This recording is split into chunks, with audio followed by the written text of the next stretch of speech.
Welcome, everybody. This is Larry Bisig, and we are live on 4th Street. Thank you for tuning in. Our guest today needs no introduction. He is Mayor for Life, Mayor Jerry Abramson. Thank you, Mayor. I appreciate you coming down. Great to be with you. In the interest of disclosure, we have a long history. We do. I managed the race. The first race for mayor, 1985. 1985. Against me. Against you. So he is a forgiving soul, if nothing else. I thank you for that. Your parents started out at Preston and Jacob. Right. And that's a grocery. Little 3-aisle grocery store. You decided you didn't want to go down that path, the grocery business. What led you away from it? Well, my dad and my grandfather before him were 51 years on the corner of Preston and Jacob, and the name of the store was Abramson's Market. I was always hopeful that the A in A&P was Abramson. Once I found out it wasn't, and that all we had was that one 3-aisle grocery, I decided that I would go get my education and go on to law school and be a lawyer. I mean, I appreciate everything my dad and my grandfather had done. Obviously, I'm fortunate that my dad was able to financially, my dad and my mom financially, with the national defense loans back in those days, get me through college. And then I went in the Army for a couple of years, and then I had the GI Bill for law school. And so the grocery business is great, and I still do the grocery shopping at our house because I enjoy it. But Abramson's Market is now a surface lot at the corner of Preston and Jacob, and life moves on. Amazing. How was your military experience? You didn't see any action. No, but just curious, what was that experience like? Because that arguably that would be your first government experience. Your first jump into government experience. You're exactly right. In fact, when I got to the White House, I remember telling the president I started with the federal government as a soldier, and I'm ending with the federal government in the White House. The only difference is I wore a jacket and tie. At the White House, I wore a uniform. No, the answer to your question is I spent a year in law school and got drafted that summer after law school. I was at Georgetown University in Washington, and the Vietnam War was going on. A lot of people were moving to Canada to avoid the draft. So it was a really tumultuous and very difficult time in the life of American college and graduate students. They took our graduate deferment away, and I got my notice to show up and go out to Fort Knox and start my military career. That time, our United States Senator was Marlowe Cook, the former county judge of Jefferson County. Republican, and a wonderful guy. And they were going to pull me out in the middle of my first year of law school. And he got an extension for me so I could finish the first year. But 1 week after my last final, I was in the Army out at Fort Knox in basic training. I spent a year there.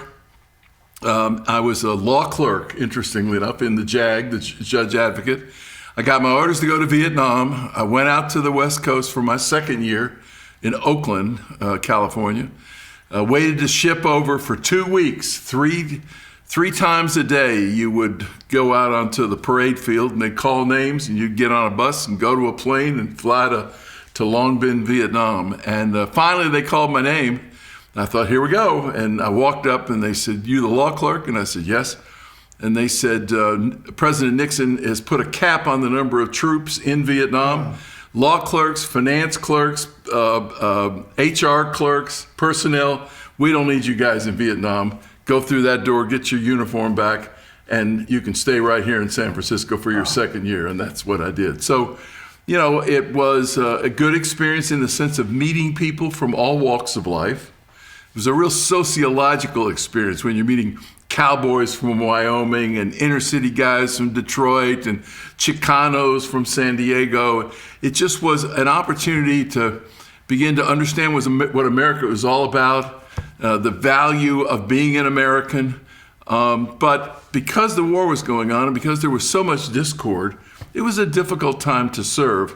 Finished my second year in the Army and then went back and finished law school. Now, you were a leader at IU for, at that time, Robert Kennedy. Robert Kennedy. Yeah, I was active in student government as a college student at Indiana University. Indiana was the first primary. He didn't go to New Hampshire. He didn't go to Iowa. First primary he entered after what McCarthy did to Johnson in New Hampshire. And so I ended up, I was in my senior year. I was taking most things pass-fail. And so I was able to head up the students for Robert Kennedy and travel with Senator Kennedy throughout the state and introduce him at Notre Dame or Franklin or First Evansville. name basis? I maybe at the time he knew who I was. I don't know. I was just a kid. I was there in Indianapolis when he went to speak to about 1,000 African Americans. He was 3 hours late. That was the night that Martin Luther King had been assassinated. They had been out there waiting. There were no cell phones. Nobody knew about it. You've seen that speech. It's a historical speech. Incredible speech. Took a lot of guts. And that was the one major city in America that did not explode. Didn't have the riots that so many did as a result of Dr. King's assassination. So, but I was just a kid. I did talk to him about Vietnam. I did talk to him about, if I got drafted, what should I do? And we did have a talk about that subject. But it was a great experience for me. And let me just say to you that the Robert Kennedy that I knew is not the Robert Kennedy Jr., who now sits as the head of HHS here in America. Why is there such a chasm between their ideology? It's a difference of day and night. I guess young people, I don't really know the cabinet secretary Kennedy at all. I've never met him. But, they had a traumatic life. He was, as you remember, Robert Kennedy had 11, 12, 10 children. And it was a tough time, I guess, growing up. Several of Senator Kennedy's children had difficulty. One of them went on to be lieutenant governor of Maryland, a woman, one of his girls. But the difference the thing about Robert Kennedy that attracted me was that he could talk to the young, the old, the black, the white, the Jew, the Gentile. He could bring them all together and talk in terms of, and now the Muslim, to be able to bring together a world that would be a better America because we were working together than working against each other. It seems to me that his son, at least based on what I read, is just the opposite. I want to jump ahead to when you're mayor. No argument that you are mayor for life. Unarguably the best mayor we've had, according to most. A quick ditty. During the merger discussions, consultants would come to me and they would show me polls. And your favorable was 75, 85, 95%. And they convinced me that the reason merger went through was because you pushed it through, and it was riding the back of your favorability that merger took place. True? Well, there were so many people who worked so hard to consolidate our city and county and realized that we were one as a community, and it was important that we spoke as a community, not two separate entities. I was ultimately asked to do the TV commercials. And if you remember, we did them in black and white. And I just looked into the camera and told people what I thought. And that was based on, I guess, what you remember in terms of the polling that had been done. And I guess people felt that this time around that we could make it work. And we were very fortunate. It didn't work on library taxes. 3 times I supported the library tax, 3 times we lost. So I don't know if it was me as much as the timing was right. The people realized that, if you remember, we had just gone through the situation where KFC Yum was going to consolidate into a company called Tricon. And when the county judge and I negotiated the deal with Paul Patton, the governor, to bring them here with Kentucky Fried Chicken, Taco Bell, and Pizza Hut, it was a great win for us. And we said, welcome to our community. We didn't say, welcome to the city of Louisville, welcome to the county of Jefferson. Well, about 6 months later, they decided to build the building right out there, right behind the KFC White House off 60 Waterson, off the Waterson. And I get a call from the CEO saying, this piece of property, half of it was in what he said, they call it the city, and the other half of it is in the county. And we need different electrical certifications and different this, that. And he said, I thought we were in Louisville. And I said, we'll take care of it. And the county judge and I joined. We brought all our folks together. That was Rebecca Jackson? Yeah, and we brought all our regulators together, and we said, make this thing work. And we did. And those kinds of instances began to, I think, meld into people's minds that we were one. We weren't a rural county and an urban center. We were a metropolitan community. And we also had the problem at that time, if you remember, we had the potential for an NBA team. We had potential for two. One went to New Orleans, one went to Charlotte. You beat me to it. Yeah, and the county wanted one thing. I was not the mayor. City wanted one thing, the county wanted another thing. And the owners just sort of got back on the plane and said, when you guys get your act together, you let us know, give us a call. We use those examples to say, we got to speak with one voice. We've got to think about ourselves as a community. And I think that message resonated with a lot of folks. What was your best day as mayor? Best day, boy, that's a tough one. A lot of people, when they say to me, are you most impressed with the fact that you got the baseball park done? Or are you most impressed that you got the airport expanded? Or you're most thankful that you did this or that? I think what I'm most thankful about is that I was able to get people in this community, my hometown, to see the glass half full. Because I had always found us as glass empty folks. We can't compete. The Presbyterian, when we ultimately got the Presbyterian USA to move here, against Kansas City, against Atlanta, against New York, was a big deal. And, up to putting it together, people say, whoa, we can't compete. Well, we did, and we won. And so all of a sudden, I think if I look back and say, 21 years as mayor, what are you most proud of? I think I'm most proud of the fact that there's an energy and a yes, we can atmosphere in my hometown at the end of my term. Worst day as mayor? The floods, the storms, that snow day where, oh my God, yeah, those kinds of things. And I tell you the other thing that bothered me that sticks in my mind, I'll never forget walking out on Jefferson Street. We had been notified by the Ku Klux Klan that they were going to have a rally in downtown Louisville. And we picked up the 4 Klan members who showed up at the Bullitt County line, and we brought them down, and they got up on the county courthouse Metro Hall steps to speak. And I was standing out there in the middle of the road. Hundreds of people in opposition to them had been put in an area for public to demonstrate. And I looked at it, it hurt me so much to think that kind of hatred, that kind of vituperitude, that kind of horribleness was there in my city. It always stuck with me as How many of them showed up? 4. Yeah. That's all it takes to make a story. You're exactly right. Let's jump ahead to the White House. I want to tell our viewers I was speaking with the mayor, and remember, he's been lieutenant governor. You've held a lot of positions, and so it's hard to know what title to ask you. John Yarmouth tells a story where he overheard the president asking you, Mayor, you've done so much. What do you go by? Yeah. And you said mayor, and I asked you the same thing, and you said mayor. That says a lot for all you did. How much time did you spend in the Oval Office?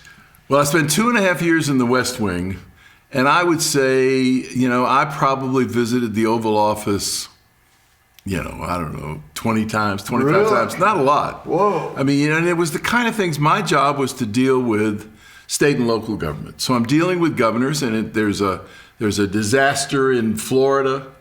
I go in to brief the governor, the president, in terms of what I've learned regarding the flooding or the hurricane or whatever.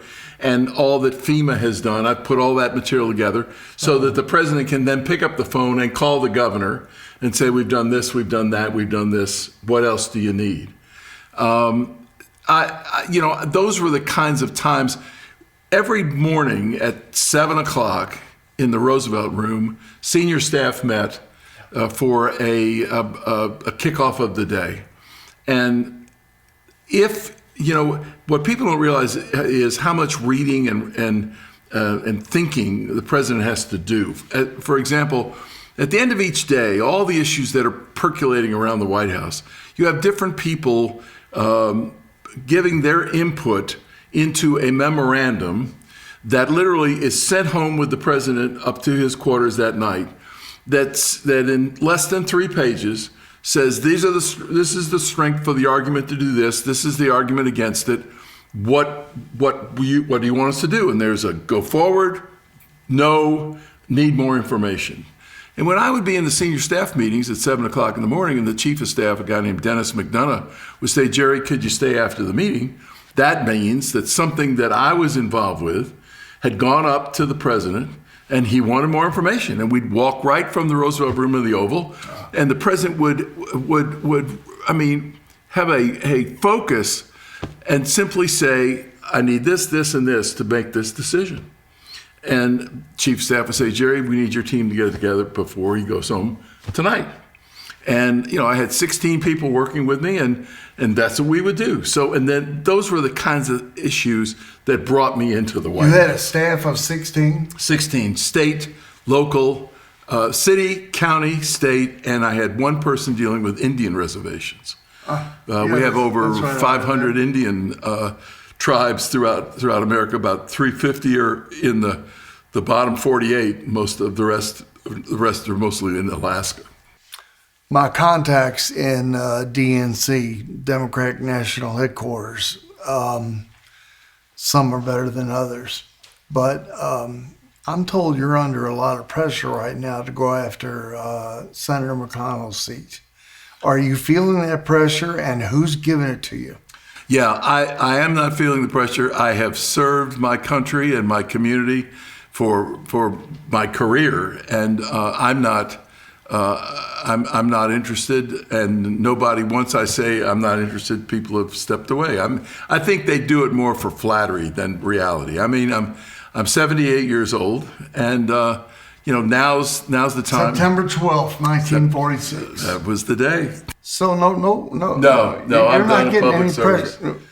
Nope. You're not getting any pressure to go after this. I mean, if you held that race today, you would probably be a favorite. Are you concerned about the urban nature of your background, or no, not at all. I mean that seat is there for you if you wanted it, and right here and now you're saying I am not going to run for that seat. I'm not going to run. When you talk about urban rural, I remember I was out in the mountains one time when I was running for lieutenant governor. And I thought for sure this good old boy who came up to me was going to say, you've been that city boy all these years. You don't understand me at all. I'm not for you. But that's not what he said. He came up to me, he said, Mayor, he said, are you for the cats or are you for the cards? And I said, well, sir, I am for the cats every game they play except for one, when they play the cards. And he looked at me and he said, boy, that's not good enough. That's a true story. Whoa. So I have done my thing. I enjoyed being lieutenant governor. You wouldn't even consider running for that? No. For the United States Senate? Nope. That's the most powerful club in the world. Yeah, there was a day, but nope. Those days are over. Okay, let me shift to a different subject. We have time left. What can you clarify for our viewers what are the dynamics and difficulties of interacting with the chief of police and the police force as mayor? What are the subtleties that maybe we don't understand as citizens?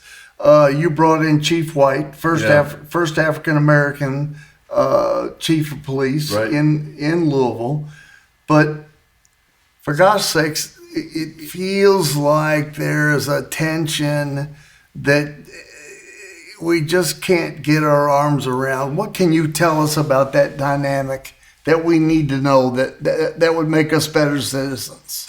Well, first thing, I wish Robert White had stayed. And I told Mayor Fisher that I really felt... Where'd he go? I talked to the mayor of Denver for him, and he became the mayor of the police chief of Denver for 2 terms and just retired recently. I think he was a superstar. I think he had outstanding credibility in all aspects of this community. And I think had he been chief and because of the trust that he had built within our community with different segments of the community, that we could have weathered some of the storms that we had in our hometown regarding the shootings and things that occurred. I think he could have helped us through that. It is a tough position to be police chief because you've got, it's like when I called him up. I was in the White House and I called him one day out in Denver, and I said, "Chief, how's it going?" He said, "Mayor, it's just like it was in Louisville." I said, "What do you mean?" He said, "The mayor loves me." I said, "I always did." He said, "The community loves me." I said, "They always did. And the cops are not so sure I'm very good." And it's because he was a disciplinarian. And it was because he held people accountable. And it's a difficult situation. I think, there was a time in the 70s where a lot of folks were going to the really prestigious colleges and saying, if you really want to help your community, be a cop, because 95% of the time you're interacting with just people to help them. Maybe 5% you're fighting crime, but 95% you're an ambassador.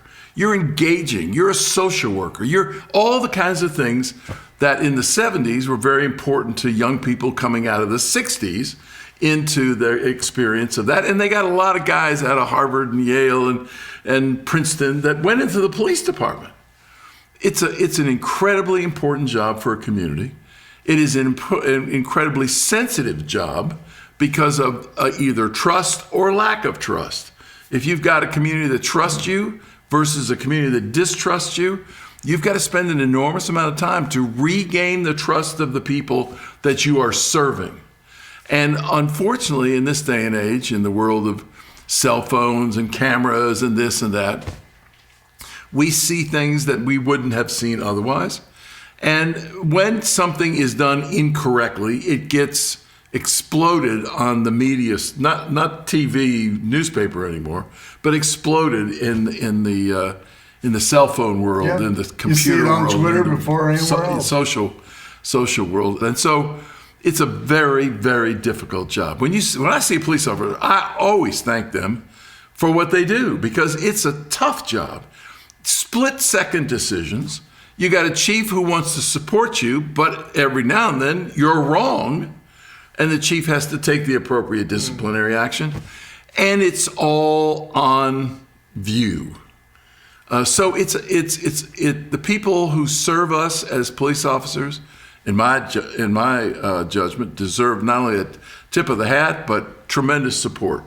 Financial support for their salaries, with their families, the fact that they took that building that David Jones had given to U of L and now is a recreation area, a physical fitness area, a social service area to help them and their families. They're really special people, and we should appreciate them more. 99% of them do a tremendous service for their respective hometowns all across this country, and the couple of bad apples, which you have in any profession. You got them in lawyers, you got them in the physicians, doctors, accountants. They're the ones that normally get all the visibility and the hype. Leader McConnell, what type of rapport do you have with him?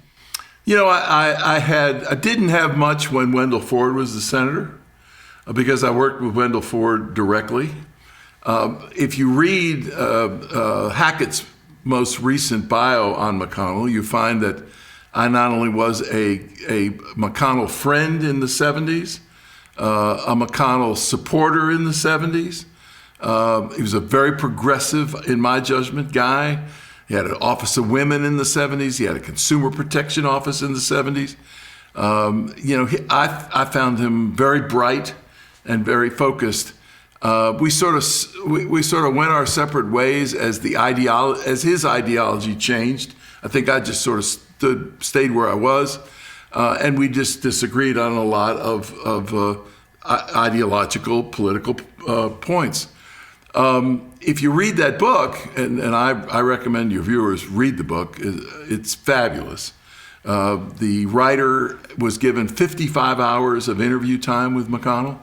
The senator provided all his friends, called him up and said, "You can meet with this guy, he's doing my biography." It's really, really well done, and it's very factual. And so once city county merged, you remember he and I were the honorary chairs of the merger. I went to his office, and he was my go-to guy on behalf of the city, of our merged city.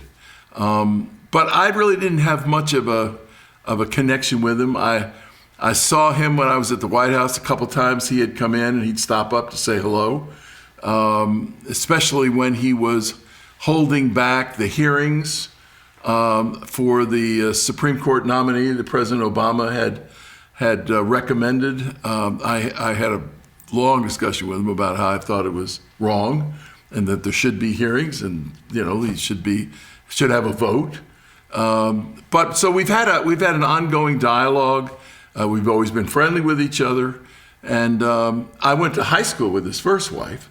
We were very good friends, and Elaine Chao, his present wife, has always been gracious to me and to my wife, always asking about our son by name.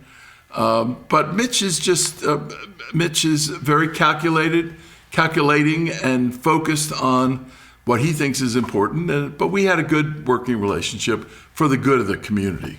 That's good to hear. Yeah. Last question.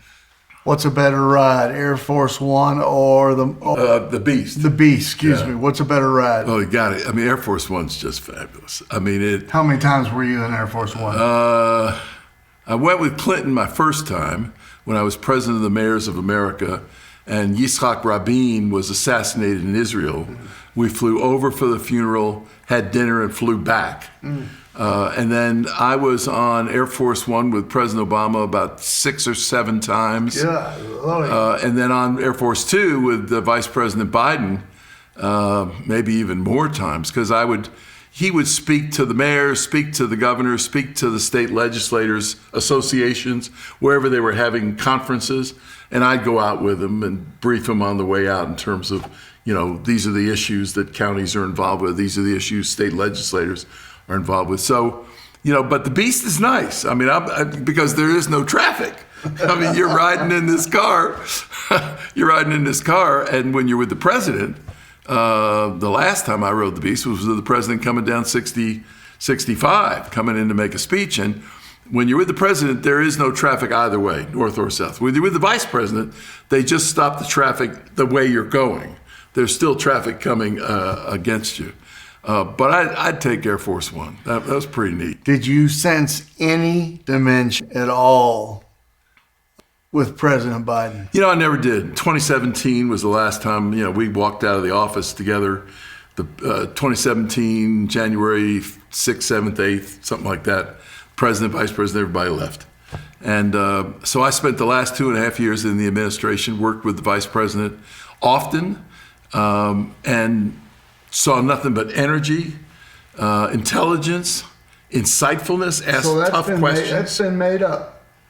No, I don't know what happened after 2017. Okay. I think what we've all learned, and you will learn that when you get a little older, is that aging affects people differently. And, I know 60-year-olds who, are just, are look old, act old, and are old. I know 84-year-olds, 85-year-olds who are vibrant and engaged. And I think what I've seen by watching Vice President Biden is when I worked with him in 2014, 15, and 16, he was dynamite. He was on his game. And then I left the White House, and, Hillary lost the election to President Trump, and then I lost touch with President Biden, and then when he ran, or Vice President Biden, and then when he ran for president against at that time sitting President Trump, I never met him. Now I will say this: about a year and a half after we left, he did a book tour, and he came here to the Kentucky Center, and I got a call from his staff asking if I would read the book.